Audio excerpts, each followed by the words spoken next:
Hello students, मैं उम्मीद करता हूं कि आप सभी लोग अच्छे होंगे। वर्तमान समय में बिहार सिविल कोड के द्वारा विभिन्न पदों जैसे क्लर्क, स्टेनोग्राफर, प्यून इत्यादि पदों की विज्ञापन जारी की गई है। तो अभ्यर्थियों में इसके परीक्षा को लेकर थोड़ी बहुत असमंजस है कि क्या सिविल कोड के द्वारा जो परीक्षा आयोजित कराई जाती है उसमें प्रश्न पत्र केवल इंग्लिश माध्यम में ही होती है।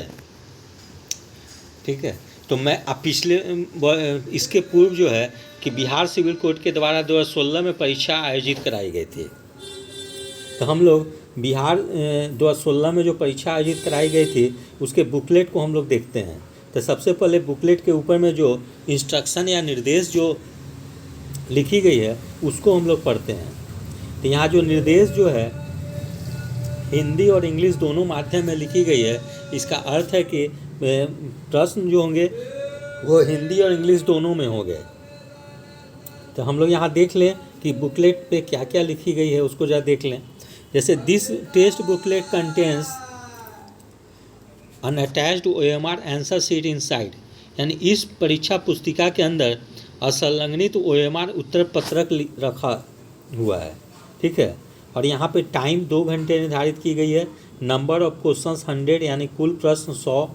फिर किसी सेक्शन से प्रश्न पूछे जाएंगे वो भी लिखी गई है।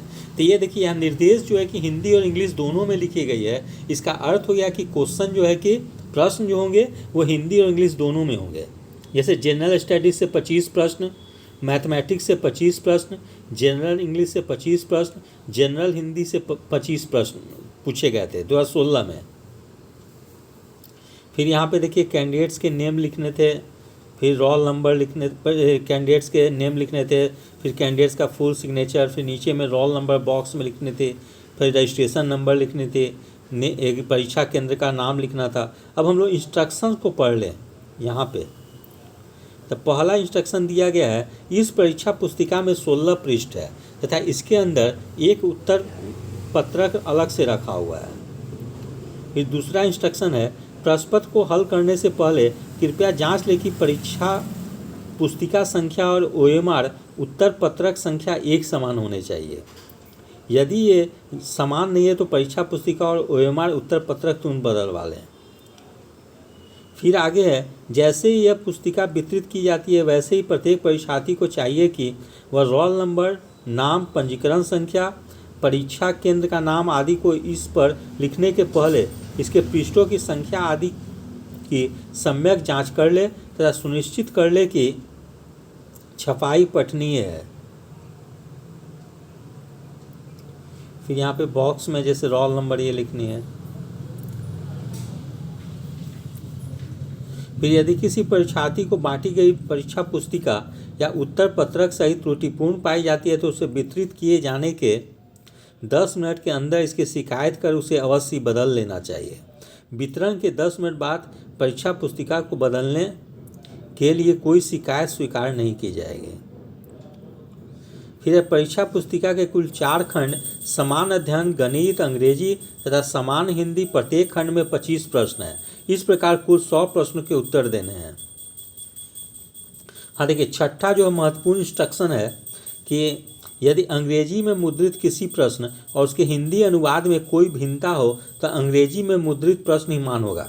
यानी यहाँ छठा पॉइंट से क्लियर हो जा रही है कि प्रश्न जो है कि हिंदी और इंग्लिश दोनों माध्यम में पूछे जाएंगे।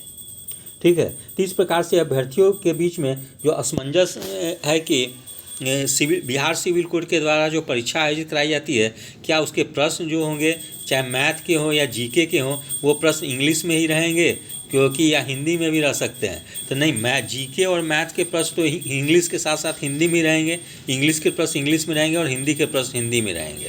तो इसके लिए अभ्यर्थियों को घबराने की जरूरत नहीं है। GK और मैथ के प्रश्न निश्चित रूप से इंग्लिश के साथ साथ हिंदी में भी रहेंगे, क्योंकि बिहार में जो बिहार सरकार के द्वारा जो परीक्षा आयोजित कराई जाती है उसमें बहुत सारे अभ्यर्थी ग्रामीण परिवेश के रहते हैं और वे लोग आराम से हिंदी माध्यम से पढ़ाई करते हैं, इसलिए उन लोगों को इंग्लिश माध्यम में कठिनाई हो सकती है। लेकिन उसके लिए अभ्यर्थियों को घबराने की जरूरत नहीं है। बिहार सिविल कोड के द्वारा जो परीक्षा आयोजित कराई जाएगी उसमें प्रश्न पत्र हिंदी और इंग्लिश दोनों में होंगे। तो मैं उम्मीद करता हूं कि मेरे द्वारा जो सूचना दी गई है उससे अभ्यर्थियों के बीच में जो असमंजस या दुविधा की स्थिति थी वो अब समाप्त हो जाएगी। यदि आप सभी लोग को मेरा चैनल अच्छा लगा हो, इसे लाइक से और सब्सक्राइब करें। धन्यवाद। Take care.